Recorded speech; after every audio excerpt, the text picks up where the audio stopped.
Y si te dijera que esta historia fue archivada por la policía como un brote psicótico, pero yo sigo escuchando aplausos cada noche? Sé cómo suena. Una mezcla entre delirio juvenil y trauma mal resuelto. Pero lo viví. No me lo contaron, no lo soñé, no lo imaginé. Todo lo que vas a escuchar pasó dentro del Cine Imperial, un lugar donde las luces no se apagan del todo y las butacas vacías respiran con un ritmo que no debería existir. Yo era solo un chico normal, Daniel, estudiante de cine, atrapado entre prácticas mal pagadas y trabajos temporales. No tenía aspiraciones grandiosas. Solo necesitaba algo de dinero para sobrevivir en la ciudad, pagar el alquiler y, si quedaba algo, ahorrar para una cámara decente. Encontré un anuncio en la facultad que buscaba personal para un cine antiguo que necesitaba refuerzos para los turnos de noche. Lo tomé como una señal. Cine y trabajo, todo en uno. No imaginaba que sería mi sentencia. El Cine Imperial está en una calle secundaria del centro, en una esquina olvidada entre librerías de viejo y bares cerrados. Tiene esa fachada que parece elegante de lejos, pero cuando te acercas notas la pintura descascarada, el polvo en las vitrinas y un aire denso que te envuelve antes de cruzar la puerta. Me recibió la encargada, una mujer delgada con pelo blanco recogido en un moño apretado, que hablaba en susurros aunque estuviéramos solos. Me mostró el lugar sin mucho interés. Lobby, salas 1 y 2, baños, la oficina principal y una mención rápida, casi como si no quisiera decirlo en voz alta, de que la sala 3 estaba cerrada al público. No explicó por qué. Solo dijo, no entres. No hay nada que debas ver allí. Pensé que era una sala en renovación o que tenía filtraciones, así que no pregunté más. Pero su tono, ese tono se me quedó clavado. Mis primeros turnos fueron aburridos. El cine tenía pocos clientes, mayormente gente mayor que venía por nostalgia, a ver clásicos en la sala 1. Algunos se dormían a la mitad, otros salían antes del final. Yo limpiaba palomitas, desinfectaba butacas y a veces me ponía a ver escenas desde la puerta. Me gustaba ese ambiente silencioso. Pero todo cambió la primera noche que cerré sola el edificio. Era un jueves. Ya eran las 11:50 y acababa de terminar la última función. Apagué las luces del vestíbulo, aseguré los baños y me dirigí al cuarto de mandos para revisar que todo estuviera en orden. Mientras cruzaba el pasillo entre la sala 1 y la oficina, escuché un aplauso seco. Uno solo. Como si alguien aplaudiera al final de una función. Me detuve. No había nadie más. Pensé que era eco o quizás mi imaginación, hasta que un segundo aplauso resonó, y luego un tercero, y un cuarto. Rítmicos. Coordinados. Un aplauso colectivo. Provenían del pasillo del fondo, justo donde se encontraba la sala 3. Fui al sistema de control. Verifiqué las funciones activas. Todo apagado. Todas las salas estaban vacías, menos una. La pantalla parpadeó. Sala 3 en funcionamiento. No lo podía creer. Supuestamente estaba clausurada. Mi cuerpo empezó a temblar. La garganta se me secó al instante. Tomé la linterna del panel de seguridad y avancé hacia el pasillo. Cada paso era más pesado que el anterior. Las luces parpadeaban de forma irregular. El aire era más denso, como si caminara entre humo invisible. El suelo bajo la moqueta crujía, como si alguien caminara descalzo unos metros por delante de mí. Me detuve frente a la puerta de la sala 3. Estaba entreabierta. De dentro salía una luz temblorosa, como la de un proyector antiguo. No debía hacerlo, lo sé, pero empujé con la mano temblorosa. El pomo estaba caliente, como si hubiera estado bajo el sol. Al tocarlo, una oleada de náusea me golpeó. Y justo cuando estaba por entrar, la puerta se cerró sola con un portazo seco, y todas las luces del pasillo se apagaron al instante. Me quedé paralizado. Escuché un zumbido. Mi linterna parpadeó y se apagó. Todo era negro, oscuro como una sala de cine vacía a medianoche. Y entonces, desde la oscuridad total, justo al lado de mi oído, escuché una voz profunda, susurrante. Bienvenido a la función final, Daniel. ¿Te has preguntado alguna vez qué pasa si enciendes un proyector que lleva 20 años apagado, y la película empieza sola? Después de escuchar esa voz tan cerca de mi oído, no pude moverme durante varios segundos. No sé si fue miedo puro, parálisis o algo que no entiendo. Mi cuerpo estaba congelado y el corazón me golpeaba el pecho como si quisiera salir corriendo por su cuenta. Finalmente logré moverme, tropezando a ciegas por el pasillo, rozando las paredes hasta volver a la oficina principal. Encendí las luces del sistema general, pero las de la sala 3 se mantenían apagadas, como si no estuvieran conectadas a la misma red. Revisé las cámaras de seguridad y lo que vi no tiene explicación lógica. La imagen mostraba el interior de la sala 3, y en ella había gente. Docenas de personas sentadas en las butacas, inmóviles, mirando hacia la pantalla como si estuvieran viendo una película. Pero la sala estaba clausurada. No tenía acceso, no tenía electricidad, ni siquiera tenía butacas desde que se incendió. Aún así, la imagen era clara. Cuerpos estáticos, cabezas ligeramente inclinadas. Ninguno se movía. Quise llamar a la policía. Lo juro. Pero cuando levanté el teléfono, no había línea. Mi móvil estaba sin señal, a pesar de que nunca había tenido problemas ahí dentro. En ese instante, la cámara parpadeó y por un segundo, solo un segundo, la imagen cambió. Ya no era la sala 3, era una toma desde lo alto, como si alguien estuviera grabando desde el techo, y en la pantalla se proyectaba una imagen en blanco y negro. Me acerqué, fijando la vista. Me costó reconocerlo, pero era yo, caminando por ese mismo pasillo, el de esa noche, con la linterna en mano. Y detrás de mí, una figura, alta, oscura, sin rostro. Parecía flotar, como si el suelo no la tocara. Se acercaba lentamente. Me estaba persiguiendo. Cerré los ojos con fuerza y conté hasta 5. Cuando los abrí, la cámara volvía a estar en negro. A la mañana siguiente, fui a hablar con la encargada. Le conté lo que había pasado. No se sorprendió. No me llamó loco. No me despidió. Solo me dijo una frase que me ha perseguido desde entonces. Te eligió. A mí me eligió hace 30 años. Pero yo me quedé en la oficina. Le pedí una explicación, pero solo me entregó una llave vieja, oxidada, con una etiqueta descolorida, cabina sala 3. Y debajo, en tinta casi borrada, alguien había escrito, no apagar el proyector, no cortar la cinta. Esa noche, lo hice. Fui a la cabina de proyección de la sala 3. Al girar la llave, la puerta se abrió sin esfuerzo. Era como si me estuvieran esperando. Dentro, todo estaba cubierto de polvo, excepto el proyector. Estaba limpio, encendido, girando solo. Proyectaba imágenes en la pantalla, pero no era una película del catálogo. No era nada que reconociera. Se veía una calle, luego una habitación, luego un baño. Imágenes inconexas, como retazos de recuerdos. Pero lo peor fue cuando me vi a mí mismo. De nuevo, esta vez durmiendo en mi cama. Y luego bañándome, comiendo. Cosas privadas, momentos íntimos que nadie debería haber grabado jamás. Cerré los ojos, recé en voz baja, y traté de apagar el proyector. No se apagó. Lo desenchufé. Nada. Quité los fusibles. Siguió funcionando. Empezó a oler a quemado. Sentí que el aire se espesaba. Que alguien más estaba en esa cabina, conmigo.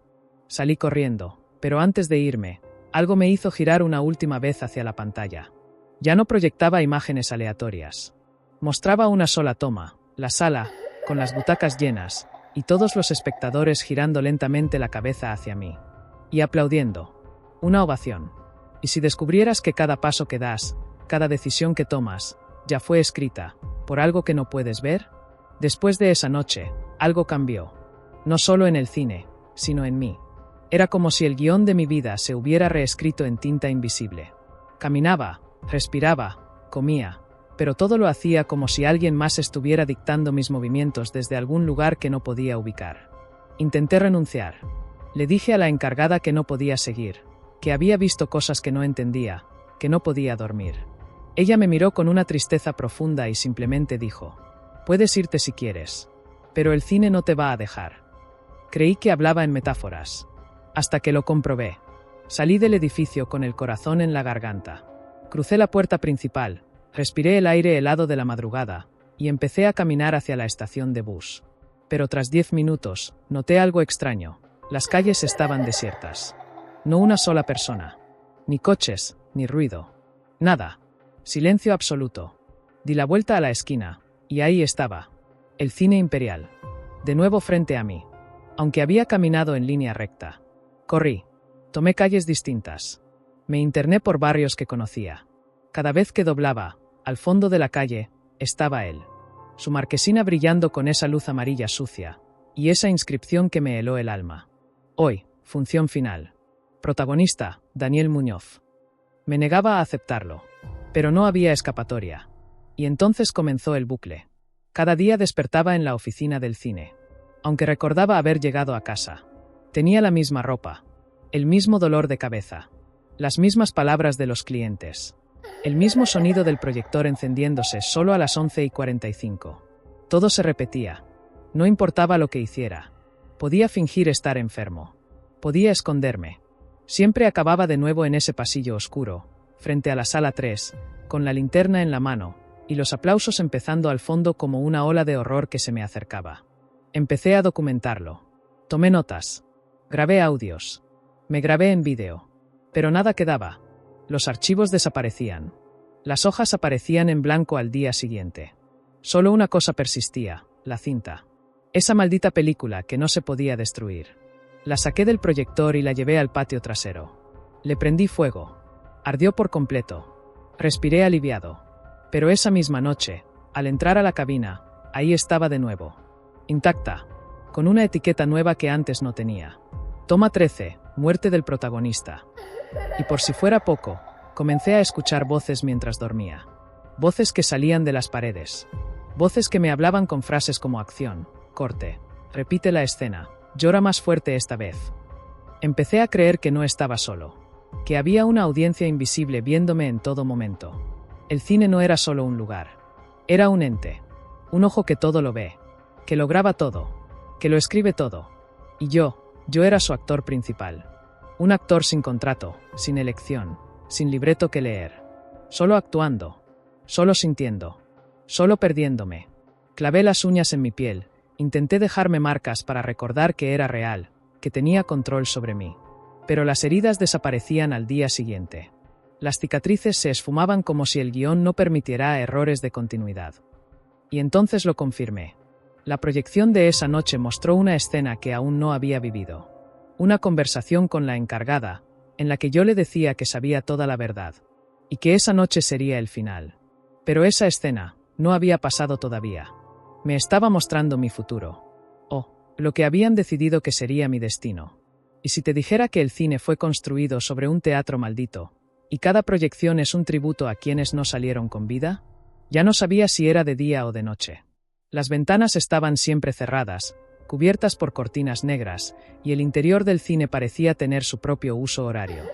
Uno que no seguía al sol, ni a los relojes, ni al sentido común. Había dejado de contar los días. Solo sabía que cada noche, a las 11:45, el proyector se encendía, y el ciclo comenzaba otra vez. Lo único que variaba eran los fragmentos de la cinta. Al principio eran recuerdos sueltos de mi vida, luego, escenas que nunca había vivido. O al menos, no aún. Y cada vez que me veía en una escena nueva, algo dentro de mí moría. Porque sabía que ese destino no lo estaba eligiendo yo. Era como si alguien, algo, estuviera escribiendo mi historia con tinta espectral, asegurándose de que no pudiera salirme del guión. Una noche, buscando respuestas desesperadamente, forcé la cerradura del sótano del cine, un lugar que siempre estaba cerrado con doble candado.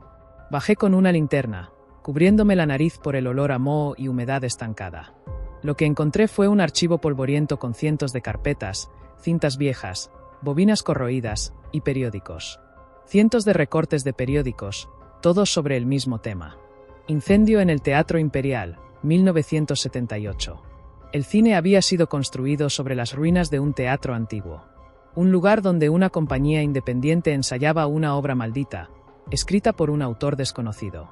Durante una función cerrada, con más de 100 personas en el público, el teatro entero se incendió, dejando calcinados a actores, directores, técnicos y espectadores. El origen del fuego nunca se esclareció. Se dijo que fue una vela en el escenario. Otros hablaban de un acto ritual. Lo único cierto era que no hubo sobrevivientes. Entre los documentos encontré una lista de nombres. Y al final de ella, el mío. Daniel Muñoz. A máquina. Como si siempre hubiera estado allí. Pero eso era imposible. Yo nací en 2001. Aún así, ahí estaba. Mi nombre, con mi edad exacta. Y un número de serie. Busqué más a fondo, y encontré una nota escrita a mano, por alguien que firmaba como el director. Cada función necesita un protagonista. Cada noche, una entrega. Las almas son el pago. Y el guión se sigue hasta el final. Me di cuenta entonces de que la película no era una cinta. Era un contrato. Una condena. Un pacto sellado con celuloide maldito. El cine no proyectaba películas. Proyectaba personas. Fragmentos de almas atrapadas, vueltas escenas, vueltas símbolos. Y ahora, era mi turno. Esa noche, decidí enfrentar al monstruo. Entré a la cabina y le prendí fuego a todo. La cinta, el proyector, la pantalla. Todo ardió con un fuego blanco, que no emitía calor, sino un chillido agudo que me perforaba los oídos. Corrí por el pasillo, grité por ayuda, golpeé las puertas, pero las butacas se llenaron solas. La audiencia invisible aplaudía. Las luces de la sala giraban. Y en la pantalla, mi cara, gritando, desfigurada. Y detrás de mí, ese ser. Esa sombra sin rostro, con los brazos extendidos como para abrazarme. Como para cerrarme el telón. Intenté escapar. Me arrastré hasta la salida. Pero al abrir la puerta del cine, volví a entrar por la misma. Una y otra vez. Como si estuviera dentro de una película sin fin. Como si el cine ya me hubiera absorbido. La última vez que vi mi reflejo, no era yo. Era mi cuerpo, sí. Pero mis ojos estaban vacíos. Negros. Y mi boca sonreía como si fuera parte de una escena ensayada. Ahora entiendo que no saldré. No puedo. Soy parte del guión. Parte del decorado. Parte del elenco eterno. La marquesina brilla cada noche con un título nuevo. Pero siempre soy yo el protagonista. Y cada espectador que entra es una oportunidad para que el ciclo continúe. Para que otro tome mi lugar. Para que la historia siga. Así que si alguna vez ves un cine antiguo, vacío, con un cartel que dice función final, no entres. No importa cuánto te atraiga. Porque si lo haces, podrías ser el siguiente en protagonizar tu propia desaparición.